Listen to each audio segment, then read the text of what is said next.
एक गंभीर व्यक्ति कभी मासूम नहीं हो सकता और जो मासूम है वो कभी गंभीर नहीं हो सकता। इसको तो आप बच्चों के एग्जाम्पल से समझ लो। बच्चा गंभीर दिखता है कभी? नहीं। उसको कुछ पाना है, कुछ अचीव करना है, भगवान के मंदिर जाता है कुछ मांगने? नो पूजा पाठ करता है कुछ मांगने के लिए? No sir. कोई उद्देश्य है उसका कि ऐसा करूंगा तो ऐसा मिल जाएगा? कुछ है उसका ऐसा? No sir. He is totally living in his present. उससे प्रेजेंट में जी रहा है, इसलिए वो सबसे ज्यादा खुश है, सबसे ज्यादा खुश। और अगर बच्चों की मस्ती नहीं मरी, क्योंकि हम मार देते हैं बच्चों की मस्ती, हमारे उद्देश्य पूरे करने के लिए उनको बिजी बनाते हैं। हमारे उद्देश्य पूरे करने, हमको ऐसा लगता है कि ऐसा होने से ऐसा हो जाएगा। हम भी फ्यूचर की अनिश्चितताओं में जीते हैं कि ऐसा होने से ऐसा हो जाएगा बच्चे के साथ। और बहुत बार जिंदगी का मतलब समझते हो आप 100 चीजें सोचो और 99 जिसमें ना हो वो जिंदगी है। आप 10 चीजों के प्लान बनाओ और जिसमें 9 चीजों के प्लान कभी एग्जीक्यूट होते ही नहीं, वही जिंदगी। जिंदगी का मतलब क्या है कि आप जो सोचोगे होगा ही नहीं, वही तो जिंदगी है। यहां पर जिंदगी में अनएक्सपेक्टेड चीजें बहुत सारी मिलती है। हमने सोचा किसी टारगेट को पाने का और वो पा लिया, हमको लगता है मैंने पाया, भाई हो गया, वो हो गया, तूने नहीं किया। हमने प्लान बनाया, वो नहीं मिला, तो हम आसानी से बोल देते हैं मेरे भाग्य में था कि नहीं होगा, नहीं मिला। हम लोग बहुत सारी चीजें सोचते हैं और उस बहुत सारी चीजों में कुछ चुनिंदा चीजें होती है। उन चुनिंदा चीजों के होने से हमारा ईगो बढ़ता है कि देखा मैंने कर दिया, मैं चाहता था ऐसा हो जाए और ऐसा हो गया, देखा मैंने कर दिखाया। और बहुत सारी चीजें नहीं होती, उसका क्रेडिट कौन लेगा?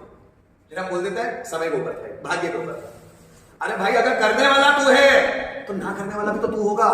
अगर तेरी लाइफ में बहुत सारी चीजें हो रही है तेरे करने से, तो बहुत सारी चीजें नहीं हो रही होगी तेरे ना करने से। पर हमारी लाइफ में बहुत सारी चीजें अपने आप, देखो हम पूरी जिंदगी इस ईगो में रहते हैं कि मैंने बहुत कुछ अचीव किया है। फिर हम उस ईगो, उस अचीवमेंट के आधार पर खुद को देखते हैं तो पता चलता है वो तो कुछ भी नहीं है यार। दुनिया में बहुत सारे लोगों ने उससे भी 1000 गुना पाया, वो तो कुछ भी नहीं है। लेकिन हमारे लिए वो इंपॉर्टेंट है, हमारे लिए हमारे अचीवमेंट इंपॉर्टेंट है। जैसे कुछ लोगों का फेसबुक में फोटो आता है तो दूसरे भले उसको डाले ना डाले, स्टेटस पे खुद जरूर डालते हैं, देख लो मैंने कुछ हासिल किया है, दैट इज ईगो, मैंने कुछ हासिल किया देख लो। अगर उनका कहीं पर कोई इश्तिहार छप जाता है, देख लो मैंने कुछ पाया है, तुम लोगों ने नहीं पाया, साले मैंने पाया, तुमने नहीं पाया। दिखाना इंडायरेक्टली यही है। जब हम किसी ट्रिप पर जाते हैं, कहीं घूमने जाते हैं, फोटो खींच के स्टेटस पे डालते हैं, क्या खुद को दिखाने के लिए कर रहे हैं क्या? बताओ, एक हाथ भी बताओ जो खुद के लिए डाल रहे हैं। हम लोगों के लिए डाल रहे हैं, देखो बेटा मैं तो बहुत ऐश कर रहा हूं, साले तुम कुछ भी नहीं कर रहे भतीजा। हमारा इनडायरेक्ट पर्पस क्या होता है? लोगों को दिखाना। और कहीं ना कहीं ईगो को चोट पहुंचाता है अगर लोग उसको ना देखें। आपने एक अच्छा सा फोटो डाला और अगर लोगों ने उसको लाइक नहीं किया तो ईगो हर्ट होता है, आया ना? ईगो हर्ट होता है कि नहीं होता है? कि आपने एक अच्छा सा फोटो डाला, लोग लाइक नहीं कर रहे सारे उस पर, लाइक का बटन नहीं दबा रहे, तो आपको बड़ा दुख होता है कि लोग ज्यादा मेरे फॉलोवर्स आएंगे। अरे कोई किसी का फॉलोवर नहीं होता। आज जो आपका फॉलोवर है वो कल किसी और का फॉलोवर होगा, जो कल किसी और का फॉलोवर है वो आपका फॉलोवर होगा। और ये जो दुनिया है ना, आसपास की दुनिया, ये परिणामों को देखती है, कोशिशों को नहीं। जब आप अच्छे परिणाम दे दोगे तो लोग आपके पीछे लग जाएंगे। पहले अमिताभ बच्चन फेमस थे तो अमिताभ बच्चन के पीछे लोग थे, उनके पहले राजेश खन्ना, उसके पहले राज कपूर, उसके बाद पहले पृथ्वीराज कपूर, गुरुदत्त साहेब, बाल साहेब साहनी, ये जितने लोग फेमस थे सब इनके पीछे लगे रहे। फिर सलमान खान, शाहरुख खान, आमिर खान का जमाना आया, फिर ऋतिक रोशन का, शाहिद कपूर का जमाना आया, अब टाइगर श्रॉफ, वरुण धवन का जमाना है, सिद्धार्थ मल्होत्रा का, आयुष्मान खुराना का जमाना है। आगे फिर एक्टर आएंगे, फिर लोग उनके पीछे लगते हैं। आपने कुछ पाया, लोग आपके पीछे हो जाते हैं।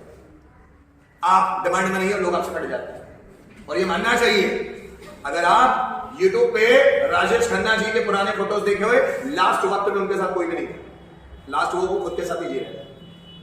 राजेश खन्ना के पुराने फोटोज पड़े यूट्यूब पे, आप देखना, उनके साथ कोई भी नहीं था। नेम फेम जब रहता है ना, पूरी दुनिया आपके साथ रहती है। जब नेम फेम नहीं रहता, दुनिया आपको छोड़ के भाग जाती है। ये समझ लो। तुम ज्यादा दिखावे में चलो मत, अपने काम में ईमानदारी से चलते रहो, सच्चे बने रहो खुद के लिए, साथ छोड़ के भाग जाता। ये दुनिया बड़ी ओछी है, तो चक्करों में मत लग जाओ। या आज आपको अच्छा बोलेंगे, आज आप लोग मुझे अच्छा बोलेंगे और कल लोग, वही लोग मेरी बुराई करेंगे। इन लोगों के चक्कर में मत पड़ो। इसलिए लोग कोई तारीफ भी करता है तो मुझे कोई खुशी नहीं होती।